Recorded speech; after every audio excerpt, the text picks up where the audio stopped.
Welcome to Readers of the Lost Art, with your presenter, Dr. Paul Anthony Taylor, a recovering academic. And the title of today's talk is The Philosophical Roots of Narcissism. Silly old Kant. The straight line is the curse of our civilization. Friedensreich Hundertwasser. In art, there is only one thing that matters, what cannot be explained. Georges Braque. Hi everybody. The relevance of these two quotes I hope will be fleshed out as we go along, but I just wanted to explain immediately the title's concentration on the notion of narcissism. In the very first welcome video on this channel, I quote from the historian Robert Conquest, and he says that culture clutches at, I'm paraphrasing, but culture clutches at us like 1,000 invisible fingers. And I think in modern contemporary society, the notion of narcissism is incredibly popular. So that if you look up people, it's a very popular theme on the internet. People are seemingly obsessed or fascinated, at least, with the notion of narcissistic personality disorder. And as it's used psychoanalytically in psychological literature and its origins in Ovid, narcissism is quite a layered, complex, nuanced idea. But what I wanted, just to simplify things, in this talk I'm going to use the working definition of excessive self-absorption. So that's how I'm interpreting narcissism, just to keep things relatively simple. We'll see how unsimple they are as we go along. Now, relating that to the Conquest quote, the idea that we're clutched out with the invisible fingers of culture, given the contemporary fixation with narcissism, given the diagnoses of related spectrum conditions like autism and schizoid autism, there's a whole range of complexly interconnected mental health conditions. But generally, modern society, it's well documented, has been perceived as being alienated, community bonds have broken down, which would explain this fascination with narcissism. I want to go back, as the title implies, to the philosophical roots. And in Immanuel Kant's work, there is the foundation, arguably. He's one of, not the only, there's a whole complex chain of philosophers who influenced the Enlightenment and the dominant scientific approach to conceptualization that's currently the paradigm in the West.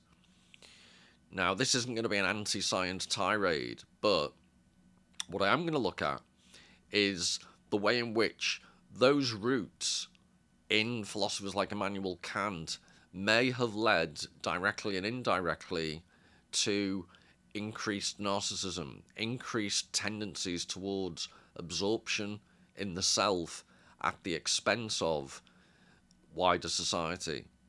So it will become clearer as we go along. And to illustrate Kant's argument, I'm going to also make linkages to visual art. That's the whole purpose of this channel. So I'm going to illustrate the complex philosophical notions of Kant with some direct visual counterexamples and further illustrations of the scientific approach.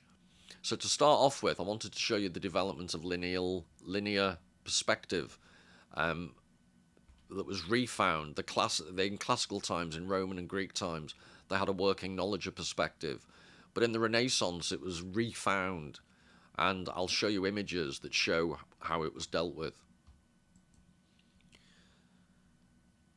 So this is, as you can see, a visual representation. You've got a human eye on the left, and you're seeing the grid, the spatialization on the right, of how to draw mathematically. So how visual space is turned into a measurable, systematic, consistent, like, container of space. So this is from Della Pittura, from a guy called Alberti. And he was the first person to codify this refining in Renaissance times of linear perspective. And the other guy which I'll show you shortly, was a Filippo Brunelleschi, who was an architect and designer, and he made practical some of these illustrations from Alberti. So as you can see, this is how you can make objects recede in a proportional fashion if you use the grid. And just to go back to the previous one, I want you to remember, please, if you can, the eye on the left. Because this is how I'm linking this to the notion of narcissism. I'll be providing examples as we go along of art that doesn't involve this type of individualistic perspective. So I'm not claiming that ancient peoples and prehistoric people didn't have eyes like us. But what I am suggesting is that in quite surprising ways, people don't necessarily see the world as we often assume it to be commonsensical fashion. So there's a beautiful phrase that Roland Barthes, the French theorist, uses to describe ideology, and he says it's what goes without saying. And I think it goes without saying that we see in three-dimensional space, but increasingly, I think we overlook the way in which various cultures across time have looked at the world differently and represented it quite profoundly differently in its art. So, like I say, if you can keep this eye in mind as we go along. So like I say, there's how you represent objects in receding space. So it's proportional, fits the grid. This is the Baptistery in Florence. And this is what Brunelleschi, I'll show you in a second. You can see how this just suits so well the geometric pattern. And you can see how, if you want, you can superimpose vanishing points and as it recedes into the background. This is how Brunelleschi engaged with it. And it's very complex when you actually look at all the various elements involved.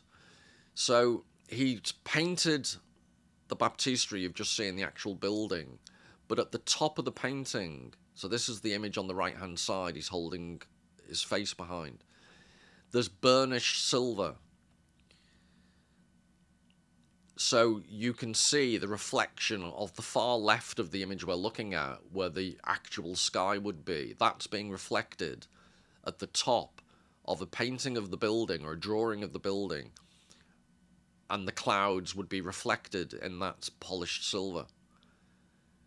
So there's a representation, there's a drawing, but there's also the actual reflection of reality directly, in a way, of the clouds passing. They would be moving. And he's looking through a hole in the back of the painting that then goes through a hole in a mirror. So he's seeing the real Baptistery. And he's also simultaneously superimposed upon that the reflection of the drawing with the burnished sky. So what the effect of all this, it sounds convoluted because it is, but the effect of all this is that you have basically this weird simulation.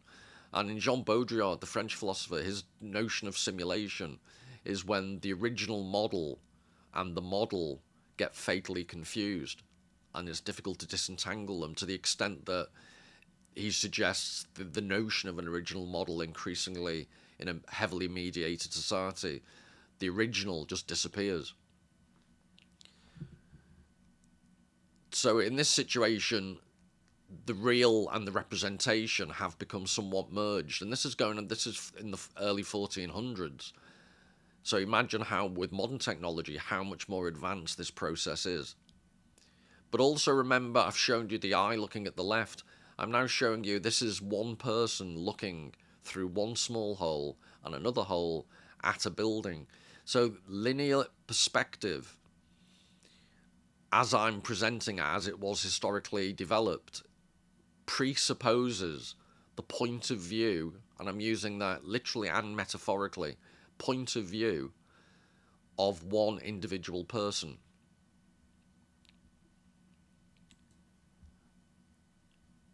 And this, I think he was a priest, Father Nisson, but the curious perspective. So this is later on, 230 odd years later. But again, please notice on the right you see one individual person. And this is, you can see how various geometric shapes based upon that one person's perspective. And I use the word perspective in both senses because in a literal, strict visual sense, one person has this visual perspective. But we'll talk shortly about the way in which our perspective on the world can somewhat be predetermined by how we're apt to see the world before we actually see it, which sounds complicated, but I'll explain it. So what I'm suggesting is, on the basis of this and the previous images, is in our modern society, we are predisposed to see the world in this way. And the absolute ubiquity of technologies around us that are based upon digital visual reproductions encourages this tendency to the extent that we see it as completely natural and normal. When actually, if you look deeper into it, it's constructed to some extent. It can be different. It doesn't have to be this way.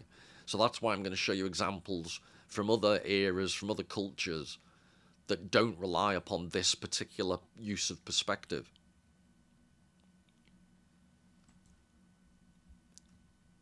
So this is our friend Hundertwasser.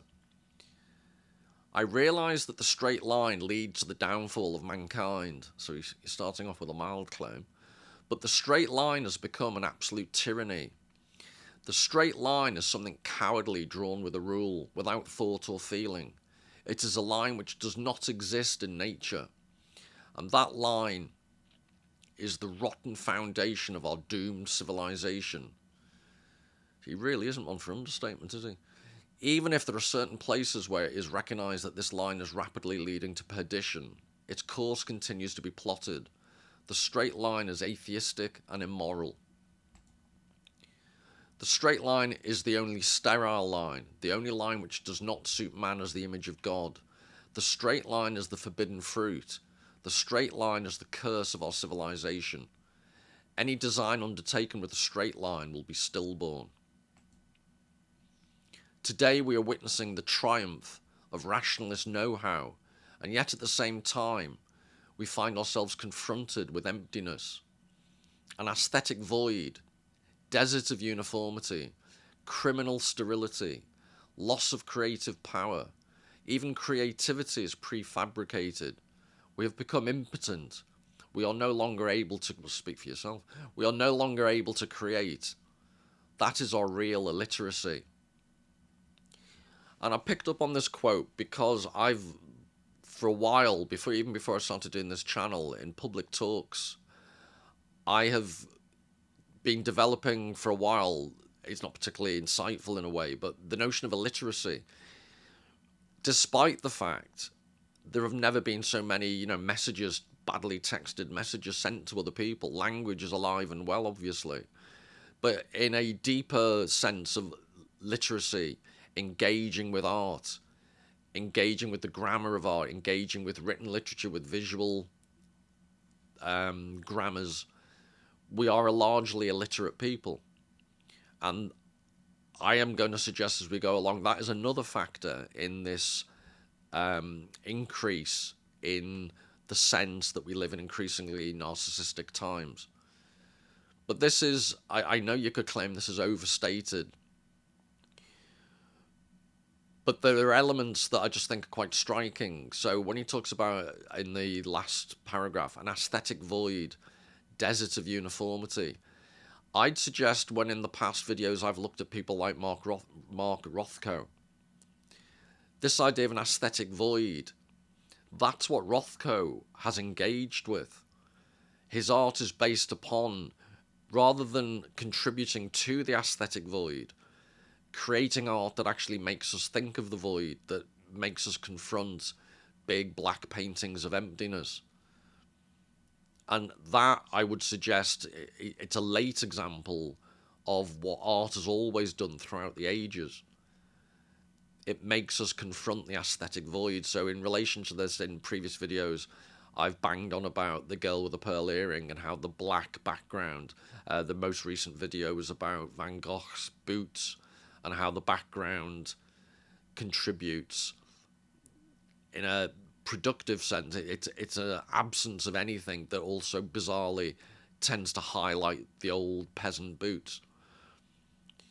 So this is, I would argue, an intrinsic element of art. But just notice, keep in mind, this might be I quite like the language and I quite like the sentiment, but the idea that it might, for some people, be overstated. But just keep the essence of what he's trying to say as we go along, because there's some quite complicated quotes, but this could help guide your understanding. It's whether it's overstated or not, it's quite clear.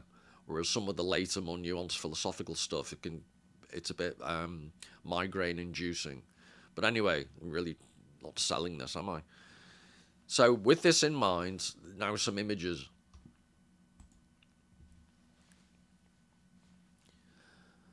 And this has always had an impact on me because it's one I should have looked this up, apologies, but I think it might be Mexico.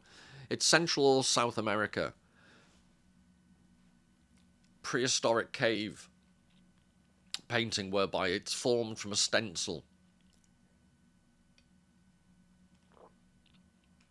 Some prehistoric person has blown red dye on the back of their hand, so it leaves this imprint.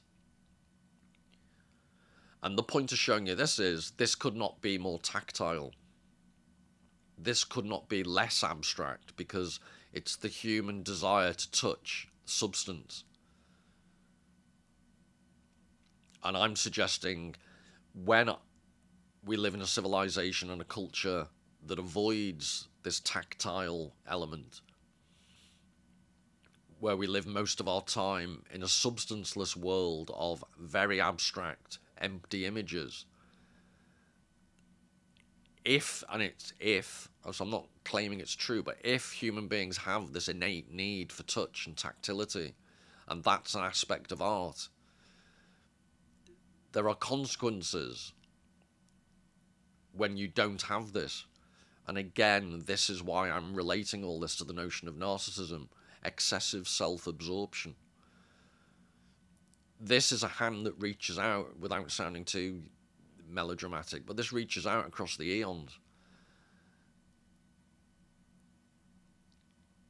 So it's difficult to be excessively self-absorbed if you approach this in good faith and you're looking at another human being from millennia ago. I'm suggesting most of our modern interactions with media do not encourage this type of sensation or effect.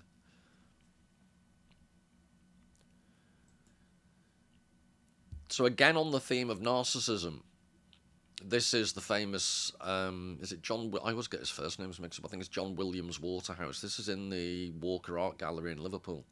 So I've spent a long time looking at this particular painting.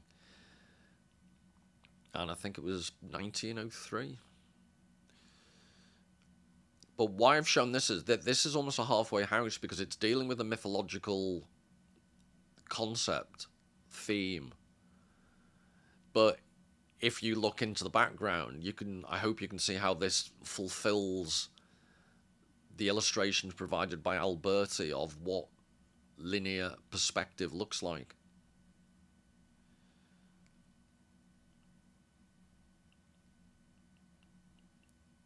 So there's all the elements of the original myth. There's the flower on the right-hand side, the white flower, the narcissus, that gets its name and is linked. It's the etymology of narcosis, because it was deemed to put people to sleep.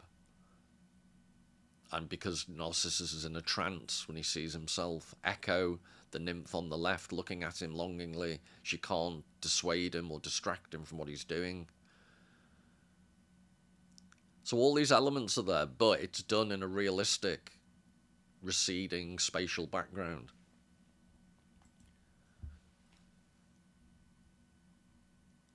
Now this, I've shown this before, but I think it's worth going back to. This is Caravaggio's version of Narcissus. And notice how different it is in the sense that this is what I'm saying about the way in which you can use background. There is no spatially, mathematically correct receding background.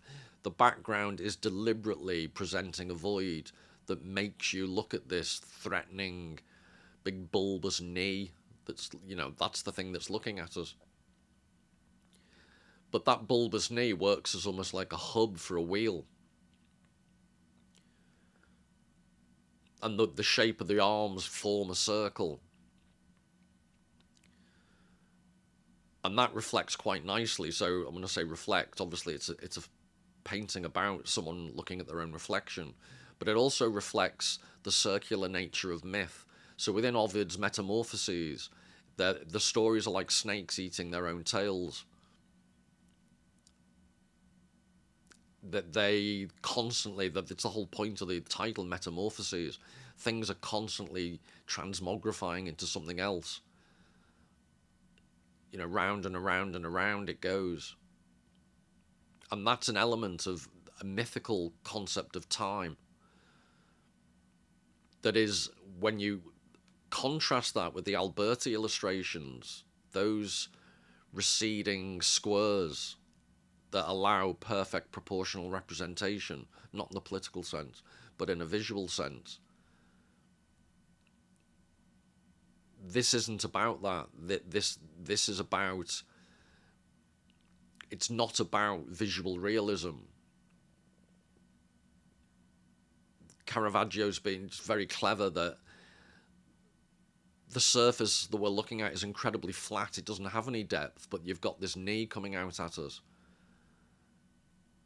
And the murkiness as Narcissus looks down at himself.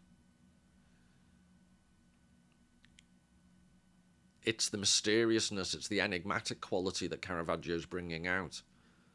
Not the geometric, mathematical certainty that linear perspective provides.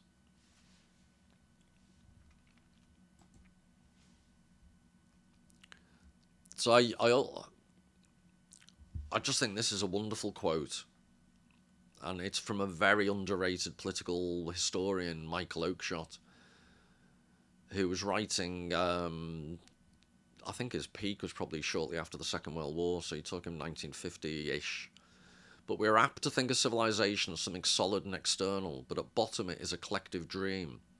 Insofar as the soul is in the body, says Plotinus, it lies in deep sleep. What a people dreams in this earthly sleep is its civilization, and the substance of this dream is a myth, an imaginative interpretation of human existence, the perception, not the solution, of the mystery of human life. The project of science, as I understand it, is to solve the mystery, to wake us from our dream, to destroy the myth, and were this project fully achieved, not only should we find ourselves awake in a profound darkness, but a dreadful insomnia would settle upon mankind, not less intolerable for being only a nightmare. And for a political historian, I just think he writes like an absolute angel. But the thing I wanted to pick out of here is the notion of myth as an imaginative interpretation of human existence. So it's not claiming to be scientifically accurate, because human life is not a science project. The perception, not the solution, of the mystery of human life. So the Caravaggio is dealing directly with the mystery and the enigma, not trying to solve it, but dwelling within that framework, that context. And that's my constant argument about what art does that science cannot do, the Heineken effect. I just think it's beautiful imagery that even if we followed science to the nth degree and it solved all these questions and solved all these mysteries, it would be horrendous, because you'd just be woken up within a nightmare with permanent insomnia. A cheery thought. So what I want to do now is, having discussed it to this point, what are people dreams in this earthly sleep is his civilization. and the substance of this dream is a myth. So, to contrast with the modern perspective, again, the word perspective, I want to quickly show you some artwork from past civilizations.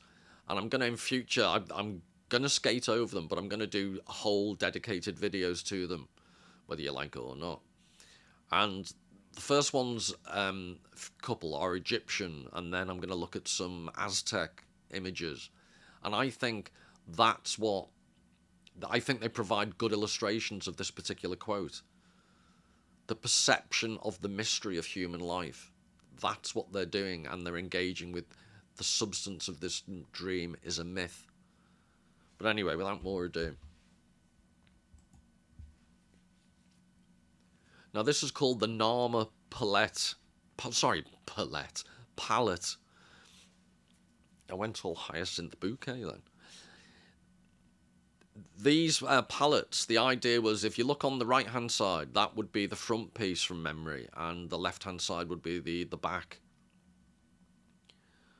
And in the middle, where you can see, I think they're called, I'm mispronouncing it, I know, is it ceroporods, or they're basically mythical animals. When I do the full video, I'll make sure I've done my homework. But they're mythical animals that are half giraffe, half leopard, basically, and you can see their necks intertwined. And in that middle bit, these palettes were used for mixing cosmetics. And I won't go, at a future date, I'll go into the technical details of, it's basically their version of, I don't know if you went through a goth phase, it's people shuffling around disconsolately to Susie and the Banshees music.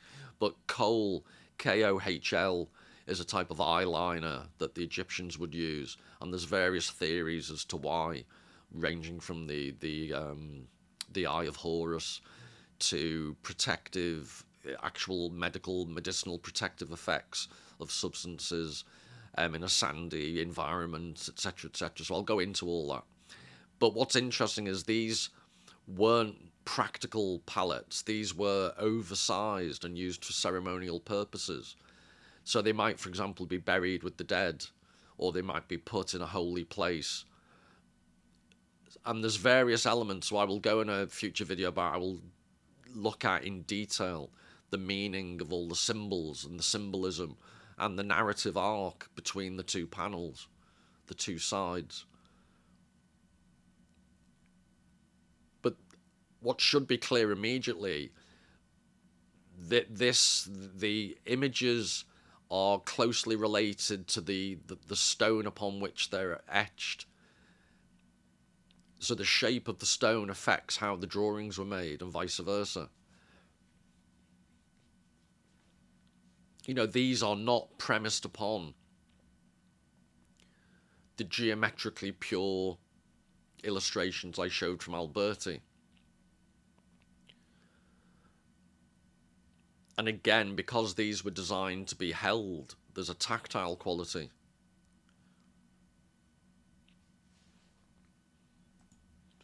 This is another one called the Oxford palette. It's at the Ashmolean Museum in Oxford, this is held. And it's also known, I think, as the Two Dogs palette.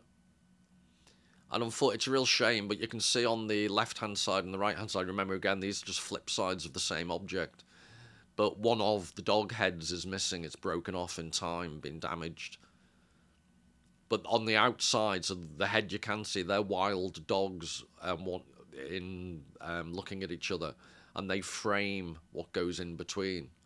And on the left-hand side, that is where that's the cosmetic, where the cosmetics would be mixed in that little bowl. It's more indented than the previous one.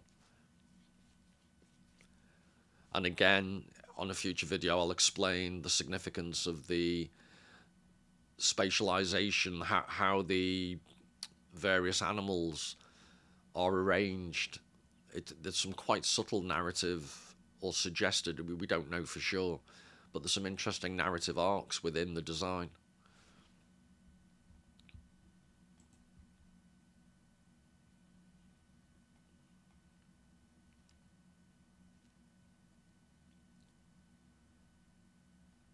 And then I promised you an Aztec artifact.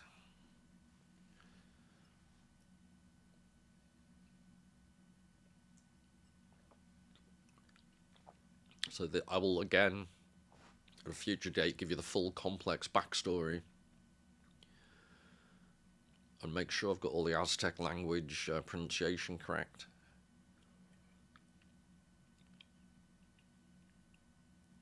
But this is a female god. It's all about the birth of the Aztec people, and I'll explain all. But I'll show you in a second various aspects that are quite interesting and important. So this is Coatlicue, the goddess, and they estimate 1430.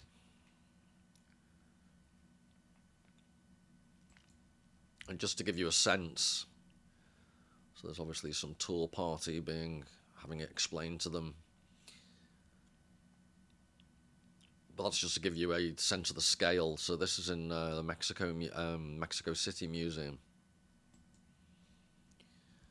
And this gives you I will find more comprehensive images for a future video, but I hope you can get a sense of how triangular almost. This is the back of the statue.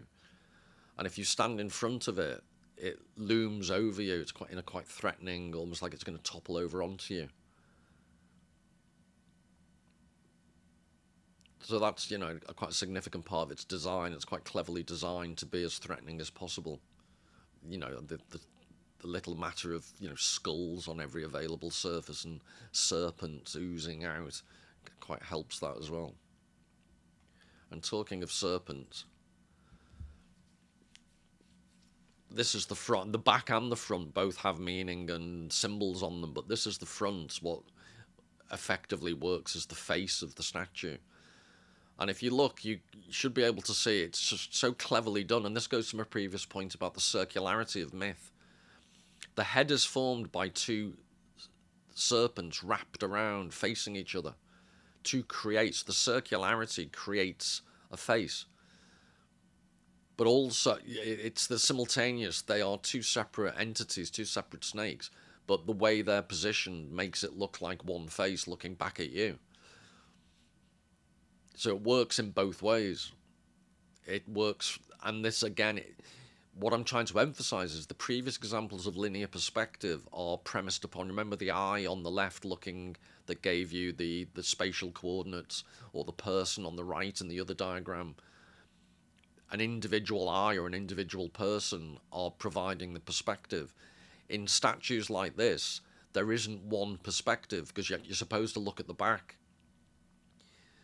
The head is simultaneously a circular unity of two different snakes, but also has the effect of one individual face looking back at you. So there's no one correct way to look at it, unlike linear perspective.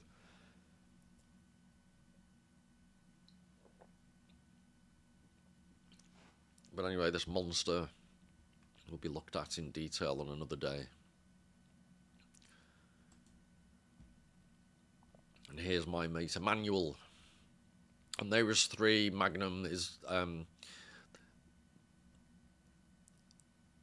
various tomes, and I'm just thinking through. The Critique of Pure Reason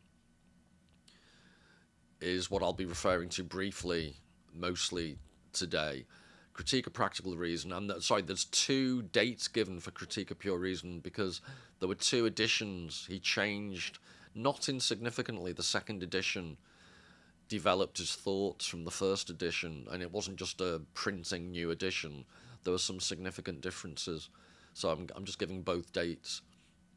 And then the Critique of the Power of Judgment, the last of the trio, has quite profound relevance to the whole topic of aesthetics and art. So that will be dealt with in future for sure.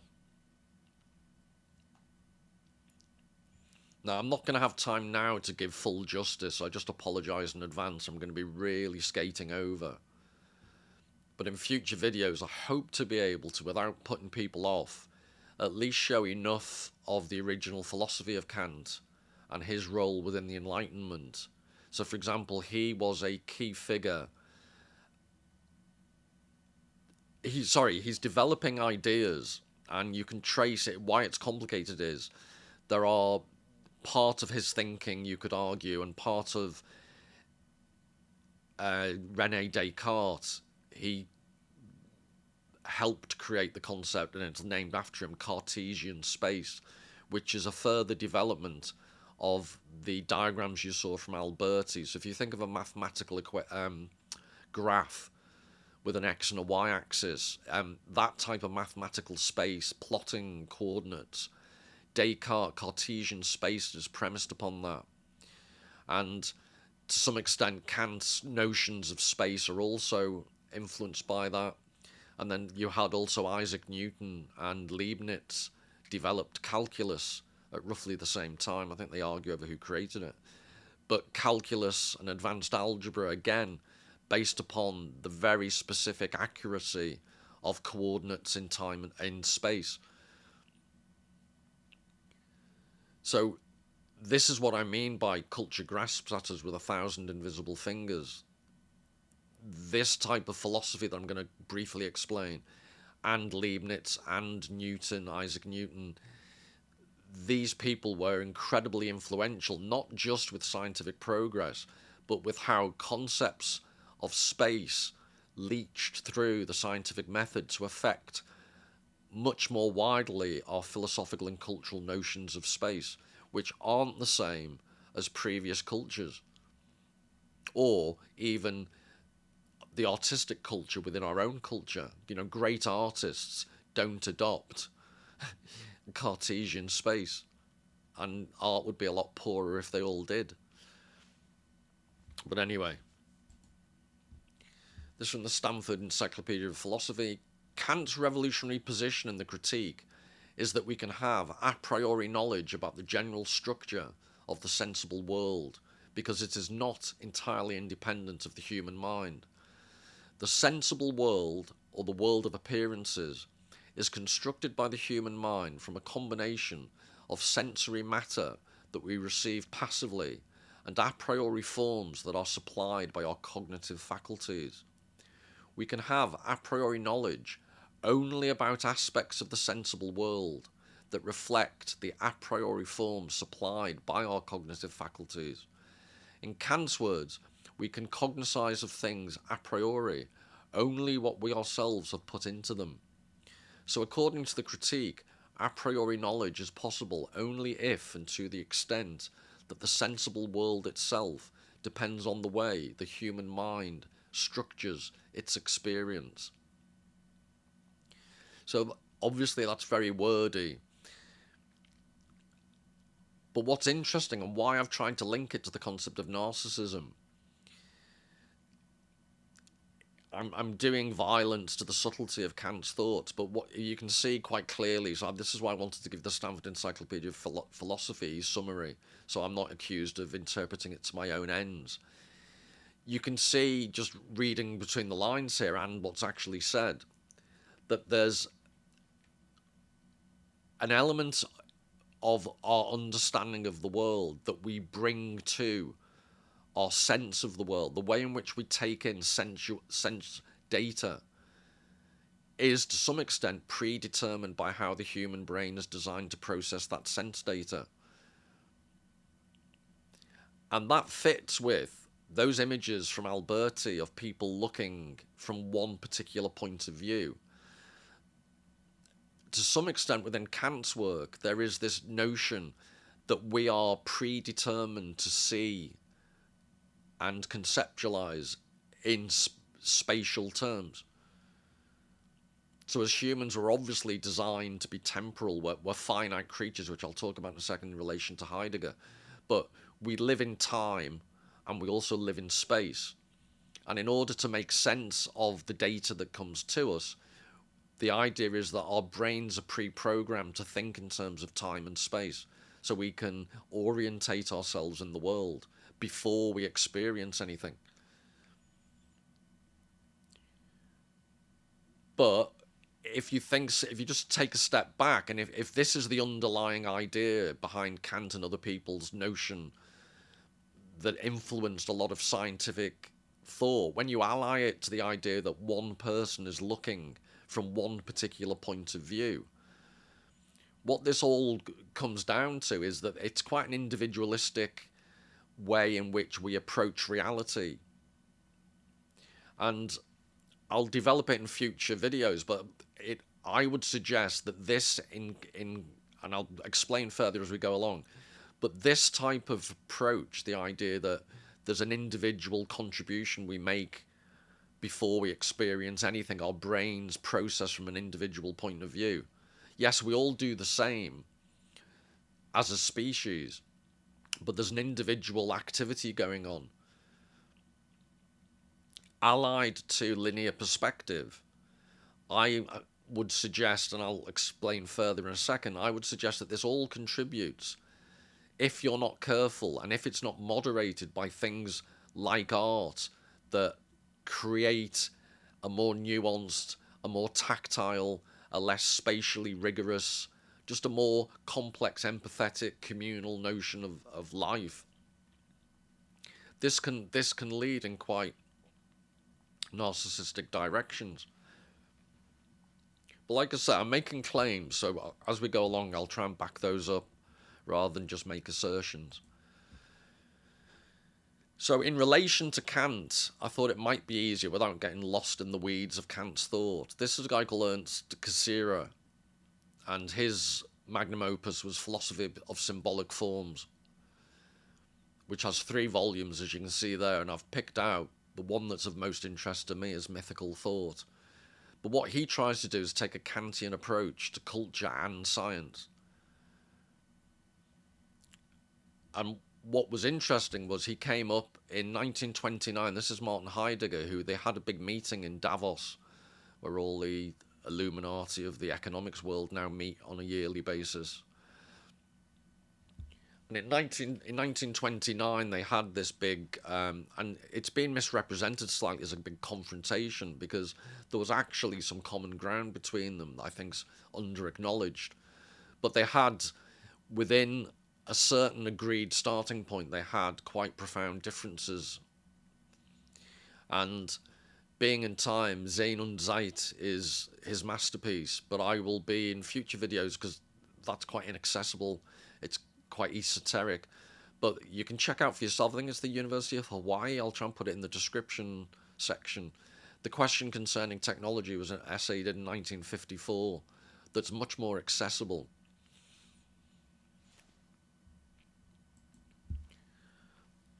And this is a brilliant, I'm going to give you a few quotations in a second from this book. But Peter Gordon, he writes, given the difficulty of the material he's describing, he writes brilliantly. Really, really good. But I just think it would be nice for you to see a picture of the 2 guys who met. This was the part of this big discussion in Davos, like a big public conference, basically, with these 2 as the leading stars. And it just made me vaguely amused. It looks like the Battle of the Foreheads. And Cassirer takes it from that point of view, but I think he's helped with the white hair. It almost makes the forehead look much bigger, so I might try back-combing my greying hair and see whether I can achieve the same effect.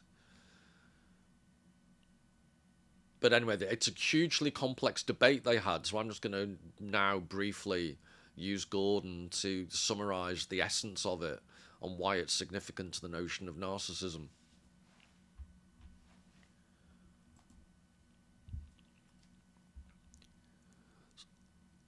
So this is Peter Gordon. The orientations that lie at the very heart of conceptual arguments seem so powerful one would be hard-pressed to explain their attraction as exclusively conceptual. The images that first provide orientation for thinking often seem to precede thinking. They are first evident to us not through concepts, but at a level we might call preconceptual, at a primitive stratum that embraces, even if it is not limited to, metaphor and effect. Now, what I find interesting here is that at a primitive stratum, he's talking about 2 of these thinkers who had this big public disagreement, and they were at 2 of the most easily, well, Heidegger for sure, but Cassirer also as a representative. He was a part of what was known as the Neo-Kantian school. I think they were based in Marburg, and So he was basically updating Kant's insights for a modern time, and Heidegger took issue with him. But they were two of, at the time, the most heavyweight intellectuals, conceptually incredibly adept.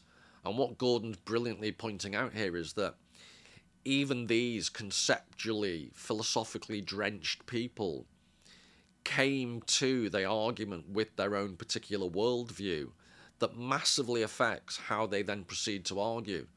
And I'm interested in that mirrors Kant's previous quote, or the summary I showed you from the Stanford Encyclopedia of Philosophy, where the whole premise of Kantian phenomenology, it's called, can't say it. The whole premise is this notion of a priori, or in advance, we have a way of processing data. So I think Gordon is alluding to that here. But this notion of a primitive stratum, I've shown you the Aztecs, I've shown you the Egyptians. They had, so if you want to think of that as a primitive stratum of civilization before we became much more advanced, a so-called primitive stratum, they were in touch, literally and metaphorically, this notion of tactility I talked about, touching, the tactile. They were in touch.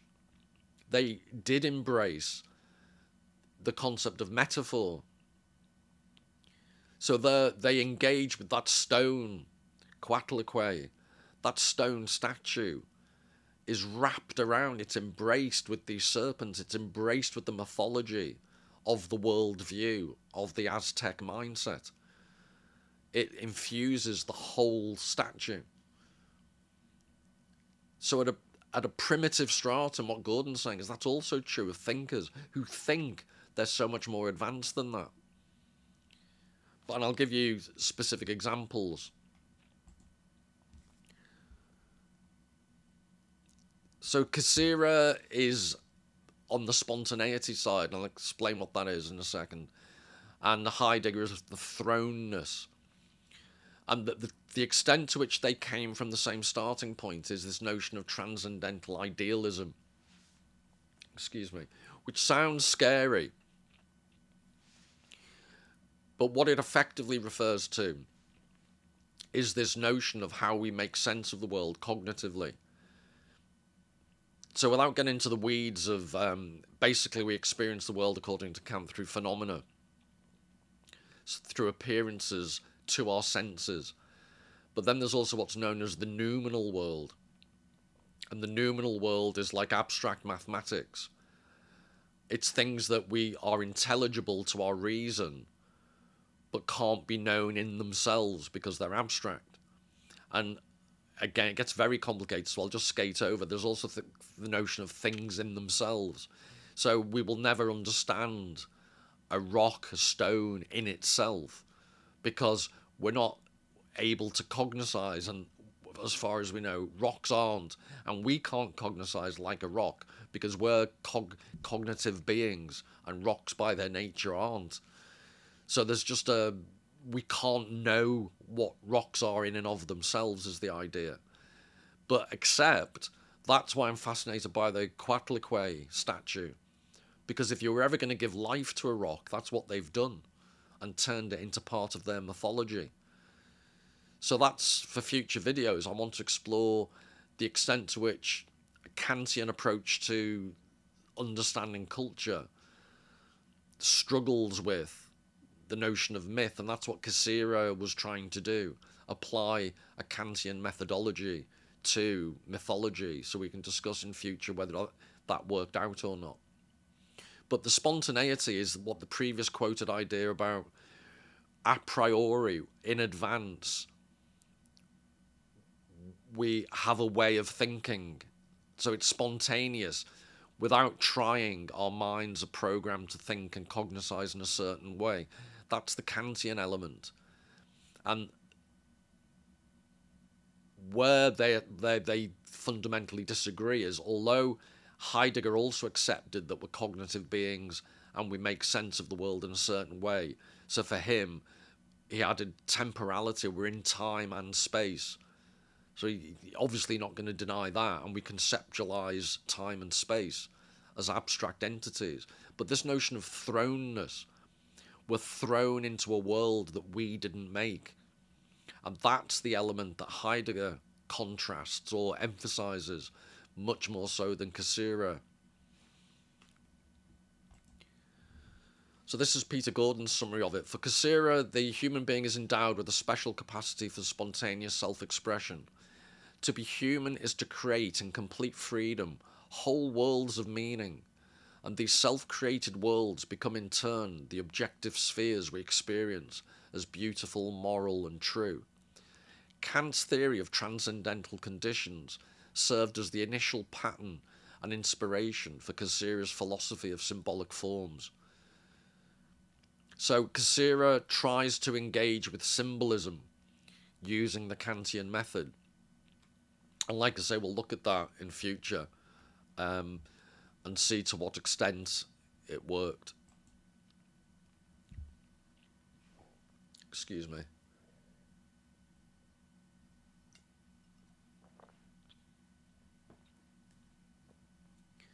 For Heidegger, human beings are understood to be defined first and foremost by our finitude, which is to say we discover ourselves in the midst of conditions we had no share in creating and cannot hope to control. To be human in Heidegger's view is to be gifted with a special sort of receptivity or openness to the world.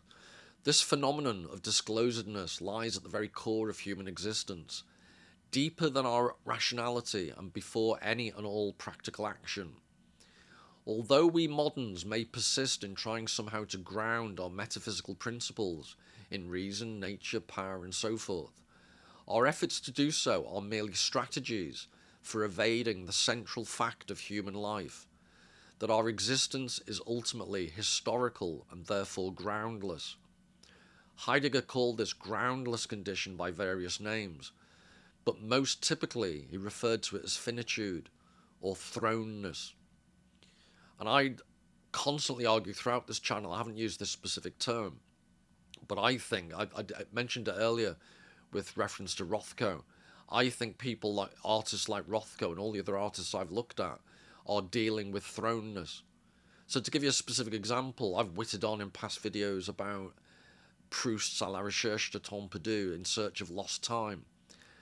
And that, why Proust to me is such an incredible artist, is he's showing the thrownness of human temporality. So if you think of in time-wise, if you think of the images that I've shown you from Alberti and the geometric spatialization of the world, in time, the equivalent of that would be chronology, the spacing out in regular intervals of time. So yes, we all have birthdays, we all live by clocks, some people more than others.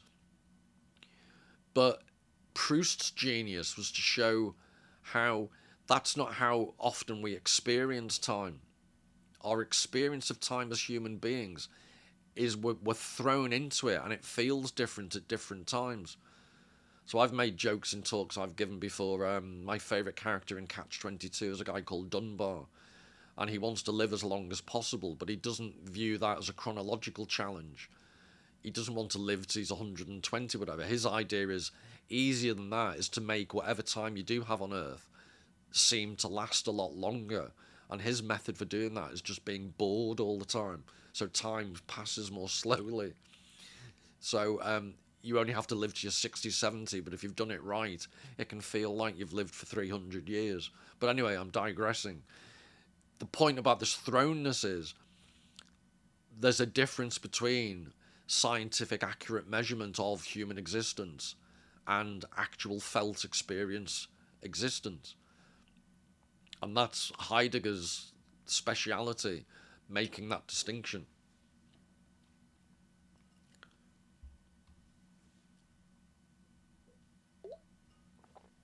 So to give you some visual examples, I do understand this is all being very wordy.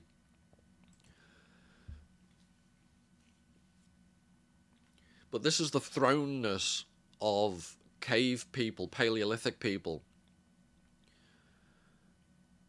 And notice, in contrast to linear perspective, this is making use of the texture and depth of the rock surface.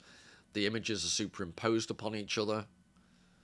I could show you lots of different, and I've done one video that relates to Paleolithic art, but perhaps if there's any interest, I could do much more.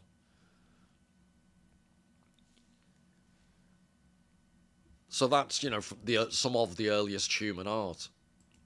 And then you've got Plato, and I've done a talk on Plato, and this is from the allegory of the cave, the idea that we're trapped in ignorance, and the purpose of philosophy is to take us out into the sunlight. And I made the point in that video that I think Plato's been misunderstood, as he didn't believe necessarily that this was possible. He was presenting it as an ideal case scenario. But interestingly, he did so in the form of dramatic dialogue. So if nothing else, he'd be self-contradictory. He was using an artistic form. And I think there's quite a lot of sarcasm and irony in Plato that some people miss. But anyway, even if you treat it at face value, this idea that we're trapped in the cave like the cavemen and women, and there's the possibility through knowledge and through philosophy and science that we go out into the sunlit, here it looks like a Californian beach almost. And I would suggest that art is more canny than that. Art knows, like I said, Plato also knew that this is a pipe dream. It's not part of the human condition. But anyway, that doesn't mean to say that we don't constantly try. And this would be evidence of the growing abstraction. This is just a visual example. So I showed you the painting of the bull on the cave wall, and that eventually morphs into the beginning of the alphabet we're all used to.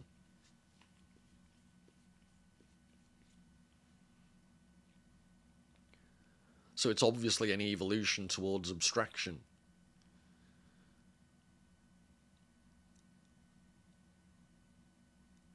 And of course, the abstraction allows us to be much more productive. It allows us to express ourselves much better. But also, something's lost. You'd struggle to convince me that there isn't something worthwhile in cave paintings.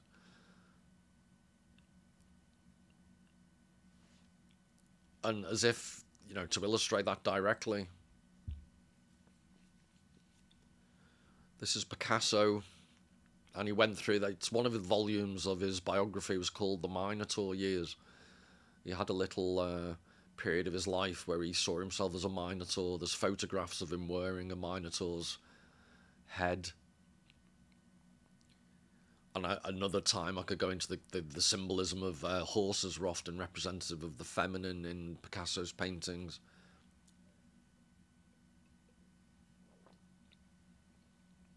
And interestingly, you've got the hands coming out the cave.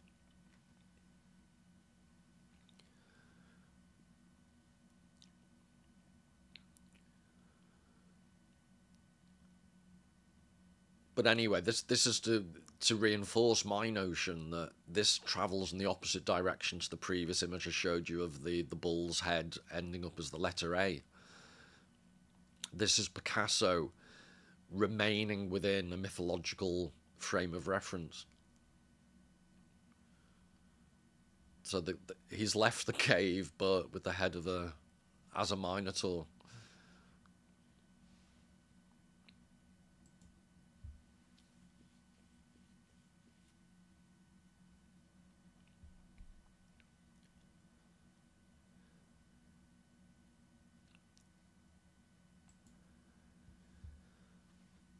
I'll finish up with this idea. So I've shown this in another video. I'm going to keep using, I apologize, but I tend to circle around and reuse. I'm very green that way. Recycle images and quotations sometimes.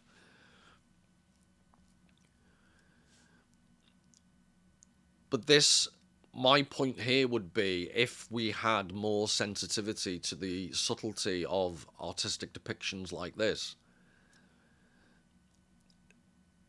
it would make it easier to either understand and or deal with phenomena like widespread narcissism in society. So just to explain that further and just to look at the image in a bit more detail. you should be able to make out on the left there, there's very small, but it's the white sail of a ship. That's what the Minotaur is poignantly looking at. And there's like a bovine sadness about the what we can see of the face. And then you have to think, though, that in the myth, that ship contained nubile 17, 18-year-old adolescent boys and girls coming to be sacrificed, fed to the Minotaur. So this yearning for what's to come, basically to take his fill,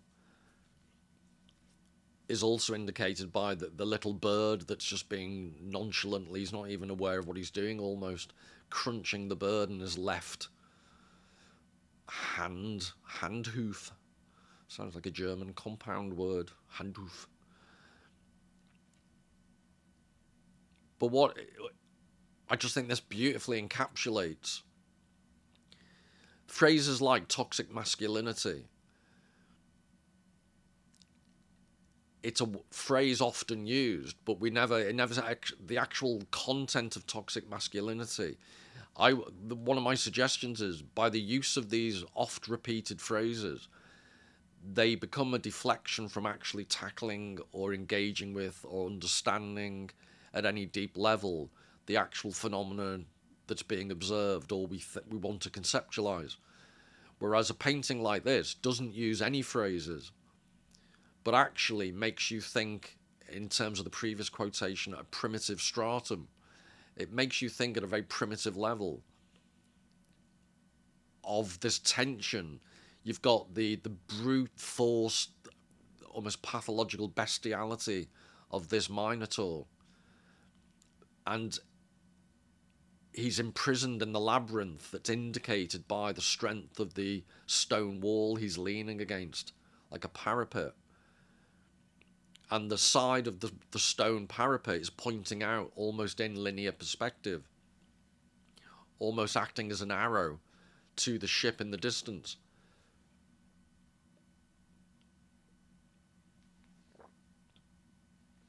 So the white sail's almost triangulated between the arrow shape of the corner of the parapet and the triangular face of the Minotaur's head, both pointing off. And my point would be, linear perspective is the perspective of the parapet almost, and the dark depths and the esoteric, darkness of myth. To go back to that quotation from Oakeshott about not solving the mystery of life, but presenting it for us to ponder. This isn't this is the tension between bestial brute force and civilizing constraint. I just think it's incredibly evocative, and then it made me think of, I did reference this in a previous video, The House of Asterion by Jorge Luis Borges, and I think that was 1947. I might transpose in my head, because I'm going to show you another Argentinian author, and I'm pretty sure this was 47 and the next one was 49. They might be the other way around, but it doesn't really matter. So, Argentine short story writer mostly, Jorge Luis Borges, and The House of Asterion. It's well worth reading. It's available online. And it's from the point of view of the Minotaur. Very short, 5-6 pages perhaps from memory. But again, that's what great art does.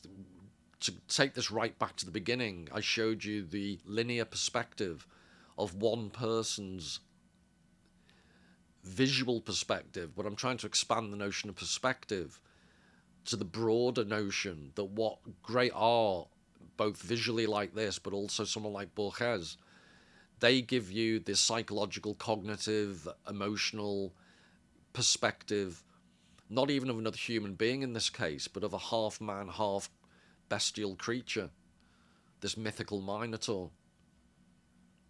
And Borges, it's a very touching story. He writes it from the point of view of the Minotaur, and has used point of view deliberately, not an easy, obvious, individualistic, narcissistic point of view that could be encouraged by linear perspective, but encouraging you to see through the eyes of a creature completely different from yourself.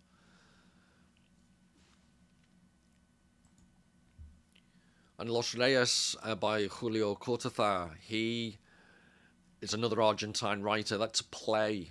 It's not available in translation, but I might, if I do another, I'd like to do another video on the Minotaur, so I would do some analysis and translation of that, because it's a brilliant play, and again, very poignant.